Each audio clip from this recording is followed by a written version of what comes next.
Hello everyone, welcome to the Roborovski Chronicles podcast number 5. As you can see from the title, I'm going to be talking about the horrific use of hamsters as live food for reptiles in YouTube videos.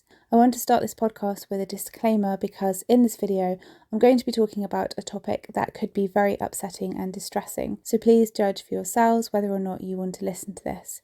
To help you make that judgment call, here are a few additional bits of information. I have not clicked into any of the videos that I'll be talking about because I would not want to give one view to any of them, but I have seen the thumbnails and titles and believe me, that is enough. In this episode, I won't go into detail about any of the truly disgusting thumbnails or titles I've seen that have scarred me for life, but I will give a brief general overview of what the videos contain so you know without having to search them out for yourselves. And if you have been unfortunate enough to come across these videos, you will know what I'm talking about already. I'll talk about the ethical issues involved in this, such as the unfair advantage for the hamsters and why I don't believe these videos are for educational purposes, as often stated.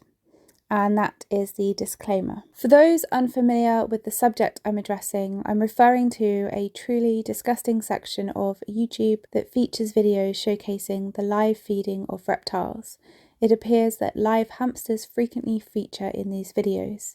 The reptiles include the large South American horned frogs, lizards, turtles, snakes, and others. The use of Roborovski hamsters and other hamsters and rodents as live bait for reptiles in YouTube videos not only raises ethical concerns, but also deviates significantly from the natural hunting behaviours observed in the wild. In the natural environment, the dynamics of the relationship and interaction are completely different. For the purpose of these videos, the predator and prey are placed in an artificial, restrictive enclosure with nowhere for the prey to run to or hide or have a fighting chance of survival. It is a setup for one or more animal to be killed. In the wild, the prey sometimes gets away and sometimes does not.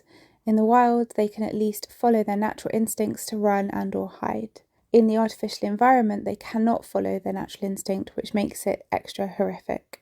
YouTube has community guidelines that address the issue of animal cruelty. YouTube prohibits content that encourages or depicts cruelty to animals, including the display of animal abuse or the use of animals in a harmful manner for entertainment purposes. The platform explicitly mentions that content featuring violence against animals is not allowed. From my understanding, however, some content may claim to serve educational or documentary purposes, which could impact how it is assessed by YouTube. But you cannot tell me that these videos are for education purposes. They're for entertainment, clicks, views, and money. How do I know this without even clicking into them, you might ask? Well, because of the type of thumbnails that are used and the video titles. Because of the attempts to attract more views by more horrific situations with sick titles and images that make jokes out of the process, and more extreme situations to put the hamsters in to make the video look more,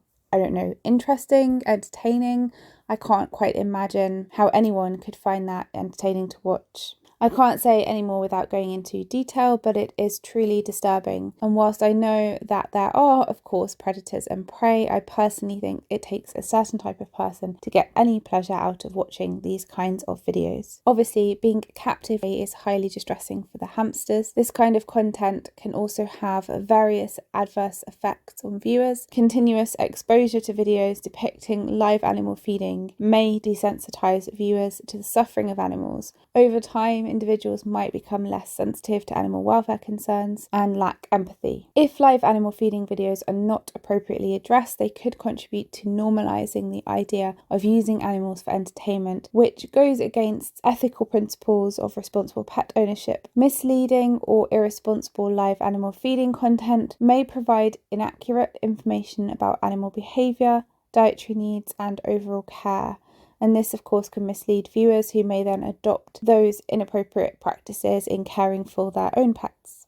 There is a risk that some viewers may mimic the behaviours depicted in the videos without understanding the potential harm or the ethical implications. If, like me, you are sickened by this, I think we can respond in two main ways.